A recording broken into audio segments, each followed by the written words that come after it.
Hello everyone, Republic Jim here. Welcome to another episode of Repurposing Gear. I love to find alternative, practical, outdoor camping, bushcraft, survival type uses for items that were originally intended for some other purpose. And I have a lot to say on that subject, but that's a topic for another video. So I'll try to be brief right now and just dive right into the topic. What I'm talking about today is fire blankets or welding blankets. And there's a fair amount of overlap there.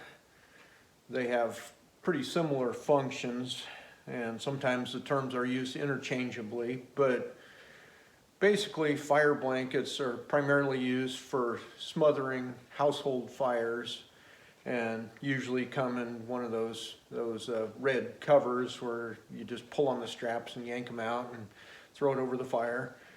Whereas welding blankets are for use in the shop or outside on projects to protect against heat and sparks and such from welding or grinding or other things like that. But, you know, same basic function. There's two primary types of materials for these blankets. There's actually a lot of other options, including leather and various coatings on them and such, but I'm only going to cover the two most common ones. There's fiberglass cloth, which is what pretty much all of the fire blankets for the household are made out of. And then in welding blankets, you see there's some fiberglass cloth ones that are usually bigger and come with grommets for hanging up like curtains.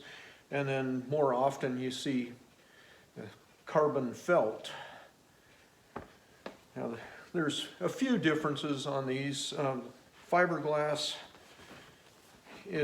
tends to be a little bit thinner and folds down more compact, and it's less expensive, and it's easy to get fiberglass welding blankets in larger sizes.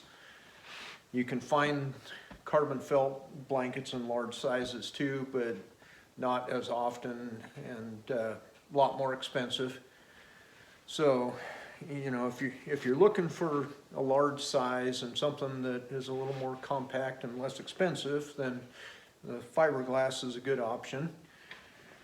The advantage of the carbon felt is that it's rated for higher temperatures. Typically, the fiberglass is rated for about 1,000 degrees Fahrenheit, whereas carbon felt will be rated at up to about 1,800 degrees Fahrenheit. Excuse me.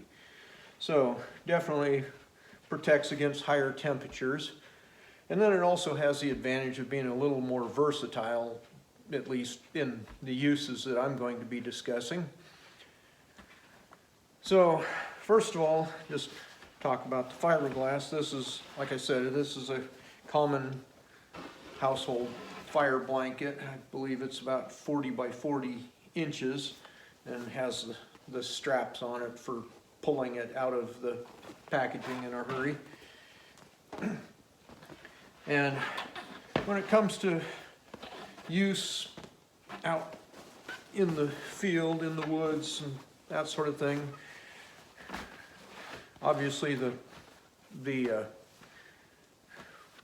simplest use for it is just going to be if you have an emergency where you need to smother a fire. Whether you have a campfire that suddenly is getting out of control, or say your cook stove accidentally gets knocked over and it starts to set fire to grass or other things around. If you have a fire blanket handy, you can quickly throw it over and smother the fire. Although I should point out that the instructions say that if you're using it to put out a fire, that it's a one-time use.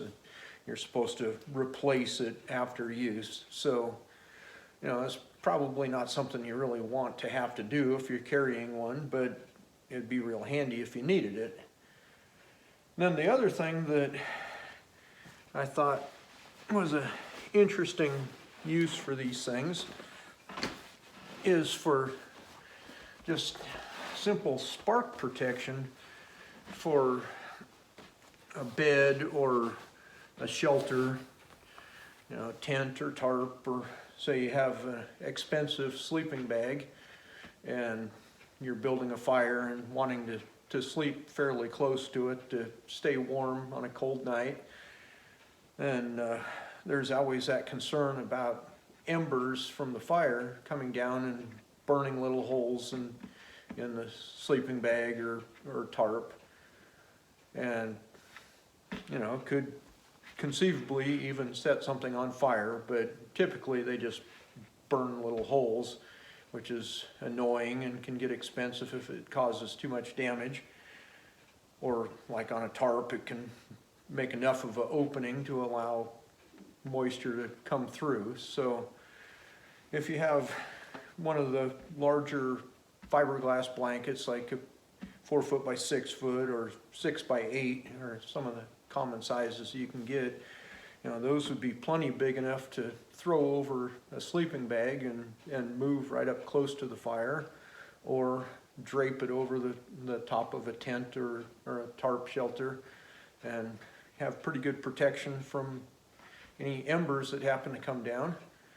And as far as putting it over a sleeping bag, I don't know because I haven't tried it yet, but I would guess it would provide a little bit extra insulation too.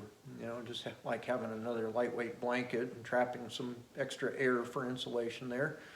So that's something I plan to try out on some later winter camping trip, and I might give an update on how that works. But just for the spark protection alone, I think that there's some value there, and I think I'm going to make use of that at least on some of my campouts, just in order to protect my gear when I'm making big fires and trying to stay halfway close to them. So anyway, that's the main usage that I see for the fiberglass cloth. Now the carbon felt, I got these 20 by 20 squares. I actually bought a 6-pack of them just because I thought they'd be really handy for using in the garage and working on projects in the summer when I'm trying to not start forest fires and that sort of thing. But the more I looked at them and got thinking about it, I started coming up with other ideas. So what I did for my pack is I cut a quarter, you know, just right along the fold line here. So I have a 10 by 10 inch square that is pretty compact and just folds up in my pack and easy to carry. But one handy use for it is just when cooking, makes a quite handy hot pad or oven mitt type thing. You know, my last camp out, I used it to handle my cast iron skillet when I was cooking over the fire. And then I just took a doubled up piece like that, set it down on top of my sleeping bag and set that cast iron skillet on it right off of the fire, and had no problem. It really absorbs the heat and doesn't let it through, and protected my bed from any heat from that. So great for cooking and putting under hot pans and such. Another option is that you can use it on the ground when you're setting up a cook stove, just as a protective area, especially if you're doing any sort of cooking during the summer and you're worried about it possibly getting blown over or anything, starting a fire. You just set it there, put your stove in the middle of it, and have a great area of protection around there. And even if you only use like the 10-inch square, it still gives a decent amount of protected area on the ground there. Anything happen to fall, still be pretty likely to prevent any fires getting started. So, you know, just an extra little bit of precaution there that's simple enough to do. I found this thing also makes a good sitting or kneeling pad, which, you know, I know a lot of people carry some closed cell foam for that purpose, and this stuff is not waterproof like the foam is.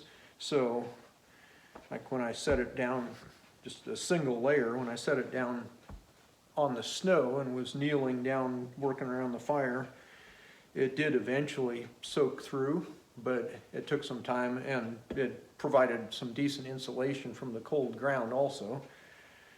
And the benefit I found is that it dries really quickly by the fire, because you can hang this thing up right next to the fire and it'll just dry it out quickly, and also gets pleasantly warm.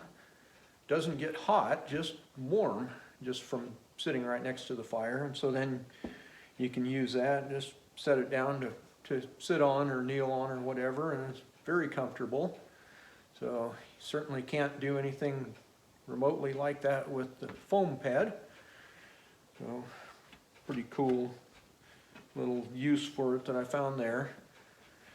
I've also read that this stuff works well for wick material for liquid fuel stoves, in place of like a cotton wick or anything like that. You can cut strips of this and use it for homemade stoves and any sort of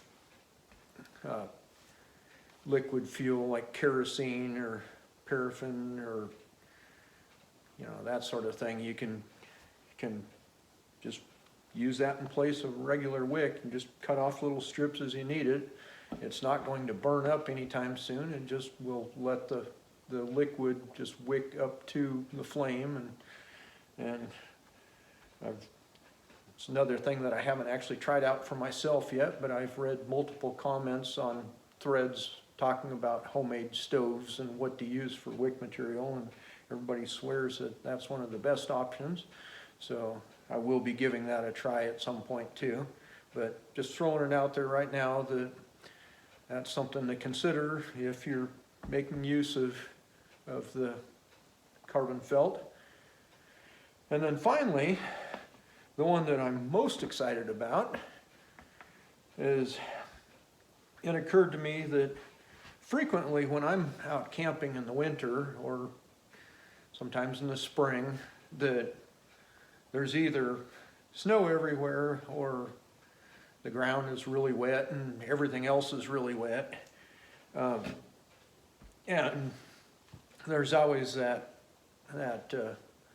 little bit of a challenge of finding something dry to start a fire on, because obviously when all of the wood is wet and you're having to baton it to get to the dry wood, and feather stick and gather little twigs and all that, you know, and everything's wet. When you do get anything dry for your tinder and such, you want to be putting it on a dry surface. You don't want to just set it on wet ground or on top of snow. And you know, there's the old standby of finding some bark and pulling off a stump, and if that's dry on the inside, that will work. Or batoning multiple chunks of wood in half and then laying them out and making a little platform to build your fire on. But any of those things can be challenging if there isn't something suitable nearby, and it just takes a bit more effort on the preparation.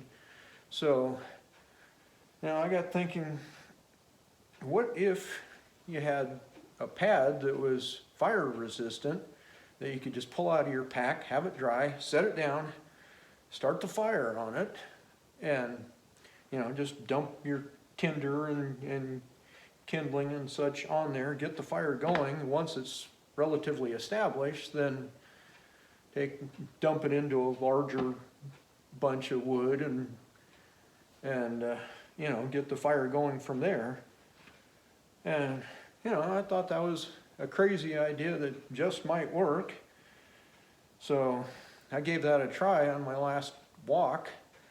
Just took out my 10 by 10 piece and put it down and went through that process. I also discovered it's pretty handy that you can, while the fire is burning there, you can just rotate the pad around to blow on the fire from whichever angle you want, or add wood, and you don't have to trudge around different sides and through the snow or anything. And anyway, that was kind of the really cool feature that I was excited about. And rather than talk any more about it, I'm just going to stick that clip on the end here, and just, I'll speed it up a little bit so it's not too tedious, but just kind of watch the process and see what you think. And I'll shut up and just leave it at that. This has been Republic Jim. I'll talk to you later.